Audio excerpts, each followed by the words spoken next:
Bem-vindo ao podcast Estrangeiros e Peregrinos. A mensagem de hoje será apresentada por Tomás Guidai. No episódio de hoje, vou partilhar uma reflexão que tenho feito sobre Filipenses, capítulo 4. Bem, Filipenses é uma carta que Paulo escreveu a cristãos que viviam em Filipos, uma cidade na atual Grécia que fica na Europa. Foi uma das primeiras cidades que Paulo pregou na Europa. E, ao que parece, a igreja em Filipo era bem estabelecida, com bispos e diáconos. E Paulo escreveu essa carta num período conturbado da sua vida. No capítulo 1, ele conta que estava preso por causa de Cristo e que chegou a ter a expectativa de morte. Ele comentou também sobre pessoas que estavam tentando causar ainda mais tribulação ao apóstolo, pregando o evangelho, mas pregando mal intencionado, de algum modo. Ele comenta isso no capítulo 1 também.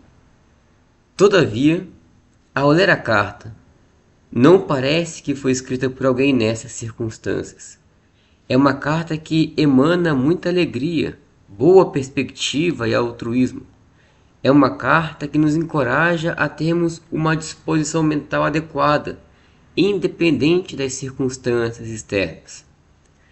E o trecho que eu vou partilhar hoje começa no capítulo 4, versículo 1, que diz: Portanto, meus irmãos, amados e muito saudosos, minha alegria e coroa, sim, amados, permanecei deste modo firmes no Senhor. Paulo demonstra grande afeto pelos irmãos aqui nesse trecho da carta, já chegando perto do fim. Eles eram a alegria do apóstolo. E de fato, ele comenta ao longo da carta como guardava boas recordações dos filipenses e como se alegrava em ver toda a cooperação destes irmãos no trabalho do evangelho. A sinceridade e o esforço dos irmãos no serviço ao Senhor era algo que alegrava o coração daquele que estava preso por causa do Senhor. Paulo também considerava os irmãos como sua coroa. Coroas eram o prêmio dado aos atletas que venciam as competições. Então Paulo se deleitava nos irmãos, como se eles fossem o prêmio, a recompensa do seu trabalho. Era satisfatório para Paulo, após ter se esforçado tanto por pregar o evangelho em Filipos e até chegar ao ponto de ser preso em Filipos por causa da pregação do evangelho. Era satisfatório para ele ver o trabalho frutificando, os irmãos crescendo, os irmãos trabalhando. Nos versículos seguintes, versículos 2 e 3, Paulo trata de um desafio que estava acontecendo em Filipos. E ele escreve com o propósito de ajudar a resolver o desafio e manter a firmeza dos irmãos. Ele escreveu assim: Rogo a Evódia e rogo a Sintique, pensem concordemente no Senhor. A ti, fiel companheiro de julgo, também peço que as auxilies, pois juntas se esforçaram comigo no Evangelho, também com Clemente e com os demais cooperadores meus, cujos nomes se encontram no livro da vida.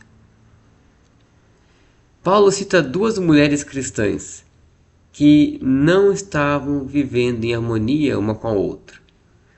E o apóstolo as exortou a terem o mesmo pensamento. Ele falou para pensarem concordemente no Senhor. Mas o que significa pensar concordemente? O que significa ter o mesmo pensamento? Essa ideia de pensamento ou sentimento, ela é bem comum na carta. Basta lê-la uma vez em diversas palavras, essas palavras se repetindo. E é uma ideia que expressa uma disposição interior, de fato, um pensamento, um sentimento, uma disposição da mente. Sobre isso, Paulo escreveu no capítulo 2 da carta, no versículo 2, assim: Completai a minha alegria, de modo que penseis a mesma coisa, tenhais o mesmo amor, sejais unidos de alma, tendo o mesmo sentimento. Então perceba que neste versículo ele pediu que os irmãos tivessem o mesmo sentimento, pensassem a mesma coisa, ou seja, que eles fossem unidos na mesma disposição mental. E ele mostra que pensamento é esse que deveria unir os irmãos, que disposição mental é essa que eles deveriam ter em comum. Ainda no capítulo 2, versículo 5, Paulo escreveu: tende em vós o mesmo sentimento que houve também em Cristo Jesus.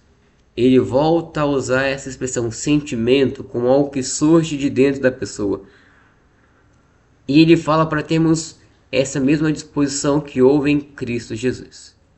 E ele passa a escrever então qual foi esse sentimento de Cristo, essa disposição mental de Cristo.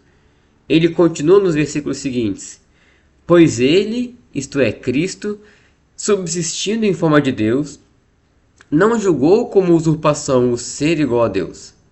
Antes, a si mesmo se esvaziou, assumindo a forma de servo, tornando-se em semelhança de homens e reconhecido em figura humana.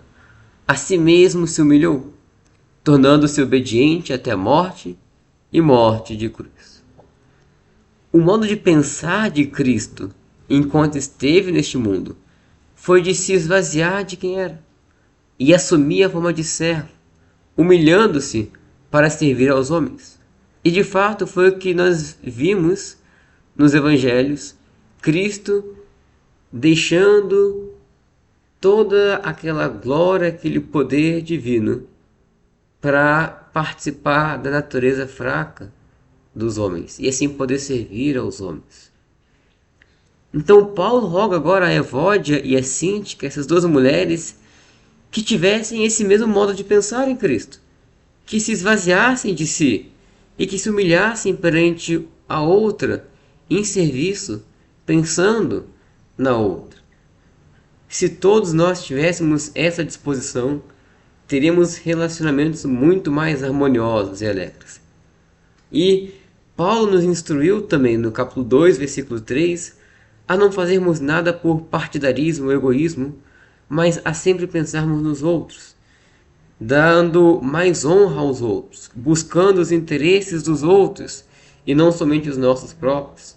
Então, repito, se todos nós tivéssemos essa disposição, os nossos relacionamentos seriam muito mais fáceis e muito mais agradáveis. Se Evódia e Sinti começassem a agir assim, voltariam rapidamente, num instante, a viver em harmonia no Senhor. E para ajudar essas irmãs nas suas divergências, Paulo solicitou a ajuda de um homem a quem ele chama de fiel companheiro de jugo. O apóstolo pediu a sua ajuda na reconciliação entre as irmãs, lembrando-se de como ele trabalhou junto com elas para o Evangelho. Talvez Paulo tivesse em mente aqui algum evento específico, nós não sabemos. Mas o Senhor, ele se agrada que seus filhos vivam em união. E o Senhor também se agrada daqueles que trabalham pela união. Por isso que Paulo roga a esse homem que auxiliasse essas irmãs. Jesus Cristo declarou em Mateus 5,9 que bem-aventurados são os pacificadores, porque serão chamados filhos de Deus. Assim como Deus age em prol da reconciliação, assim os seus filhos devem agir também. E na continuação do texto que temos analisado, Paulo disse no versículo 4: alegrai-vos sempre no Senhor. Outra vez digo, alegrai-vos. Aqueles que estão no Senhor têm motivo e condição para se alegrar continuamente, independente das circunstâncias externas. Talvez um dos segredos de Paulo para falar tanto sobre alegria e se alegrar tanto mesmo no estado em que estava, era o olhar contínuo que ele tinha para os irmãos, para o Evangelho, para o Senhor. Em diversos momentos da carta, ele pensa nos irmãos, ele pensa em servir aos irmãos, ele pensa na divulgação do Evangelho e coisas semelhantes. Ele não fica murmurando ou contemplando o seu estado difícil, suas condições desconfortáveis. Se a disposição mental de Paulo fosse essa, de contemplar as injustiças e desconfortos da vida, certamente ele seria mais um homem que estaria murmurando e infeliz neste mundo, mas não foi a disposição dele. E por isso que ele exorta aos irmãos, e especificamente a Evódia e Síntique, que se esvaziassem de si e pensassem mais nos outros, e trabalhassem mais pelos outros, e assim conseguiriam se alegrar. Certamente, viver em desarmonia, em contendas com os outros, não traz alegria para a gente. Mas como Jesus disse, a maior felicidade em dar do que receber. Paulo mencionou isso em Atos 20, 35. Enquanto muitas pessoas buscam alegria, olhando para si, em receber, em ganhar, em ser servida, a Bíblia deixa bem clara que a forma de ser feliz, de ser alegre, é dando, é se esvaziando para dar aos outros, para pensar nos outros, para buscar os interesses dos outros. E Paulo continua no versículo 5 agora: seja a vossa moderação conhecida de todos os homens, perto está o Senhor. Outra versão fala sobre a amabilidade ser conhecida por todos. Acho que o ponto é que devemos nos portar de modo equilibrado e amável, gentil para com todos os homens. Novamente, o ponto aqui é a conduta para com os outros, pensar nos outros, se portar de modo adequado e amoroso para com o próximo. Quando temos essa disposição correta e sincera pelo próximo, nós temos alegria em nós. E para finalizar o trecho de hoje, Paulo acrescenta outro assunto que interfere diretamente na nossa alegria no Senhor. Nos versículos 6 e 7 ele disse: não andeis ansiosos de coisa alguma.